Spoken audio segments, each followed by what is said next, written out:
Welcome to the Self-Growth Nerds podcast, where we help you embrace the most courageous version of yourself. My name is Marie, and I'm an adventure seeker who is obsessed with following the joy and creating more freedom. If you're eager for deep conversations, big questions, and meaningful connection, join me on the quest to discovering how we can live a more magical and memorable life.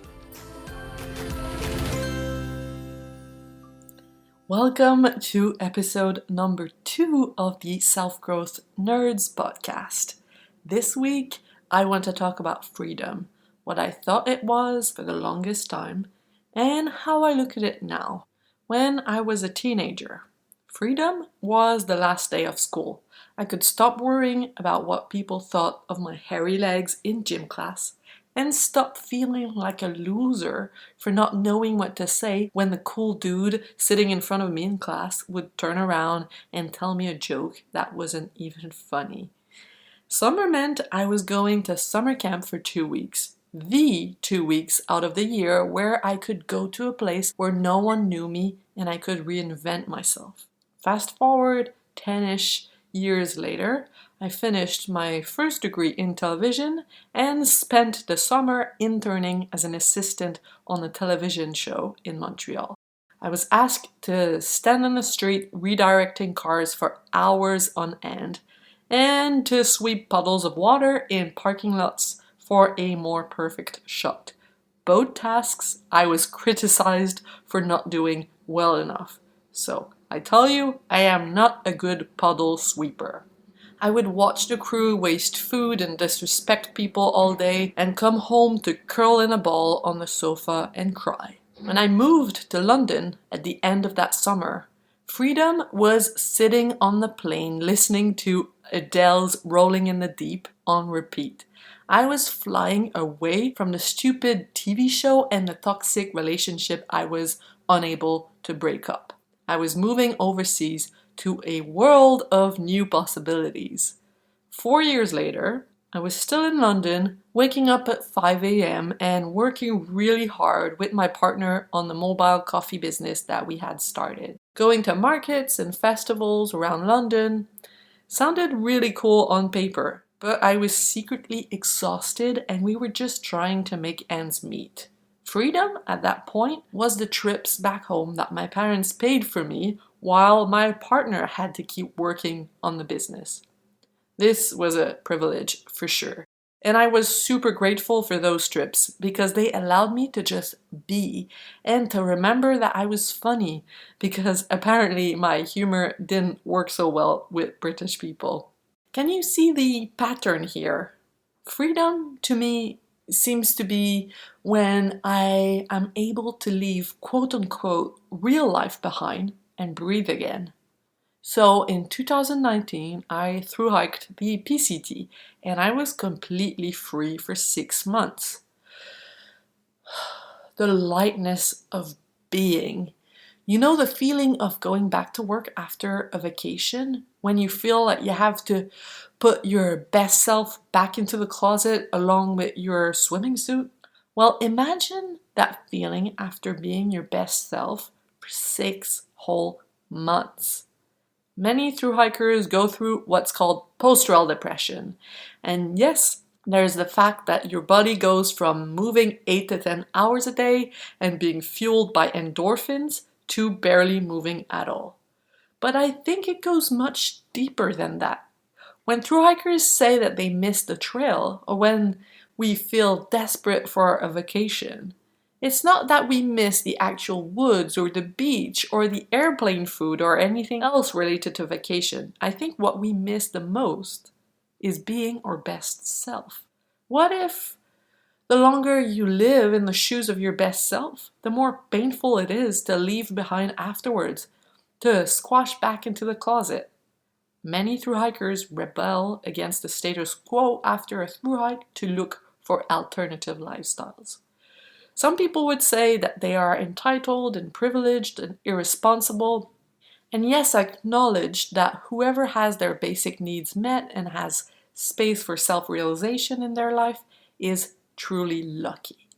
But I refuse to sign up to the idea that being a mature adult means you shut your desires down and follow the arbitrary rules of society. I refuse to accept that our best self can only exist on the weekend or when we're on vacation. Kids, before they get shaped to fit the mold or told to sit down longer that they can handle, are creative, empathetic, joyful. They are little balls of light who love people for who they are without judgment. As long as their needs are met, they are their best self. That's why I'm into ways of teaching kids that don't limit them. But it's funny how, when I talk about the alternative schools that I admire, some adults will say to me, if you let kids do whatever they want, they're not going to get anything done. And I disagree. I think that laziness does not exist. To me, laziness is the result of forcing someone out of their truth, expecting them to want to be there, and criticizing them when they don't. Our best self is equivalent to our inner child. It's still in there, asking to be set free more than 2 weeks a year. If we don't set it free, our inner child doesn't just disappear. It transforms into migraines, backaches, depression. So the question is, how can we be our best self every day of the week and still function in the world where bills need to get paid? Well, I think it starts with understanding who your best self is. Think about who you are on vacation or when you're not drowning in responsibilities and worries. If you're a thru hiker, think about you on the trail. For me, my best self leads a simple life. She's part of a loving community. She has deep conversations. She feels connected to others and to herself. Her ambition moves her forward every day, and growing brings her joy. She accepts others as they are, she makes people laugh, and she loves being silly. She dreams big. So, draw the portrait of your best self in your mind, and then ask yourself how you can feel this way every day. How can you detach your best self from a specific circumstance, like a thru hike or a vacation, and just see it for what it is at its core, a state of being, feelings. This doesn't require you to quit your job or to change your whole life. I'm going to give you a small example. When I was a teenager, I was pale, I had frizzy hair, I was clumsy, uncomfortable.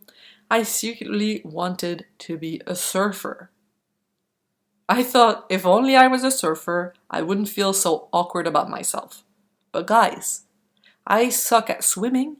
I don't even like being in the water that much. I'm more of a beach potato reading kind of person.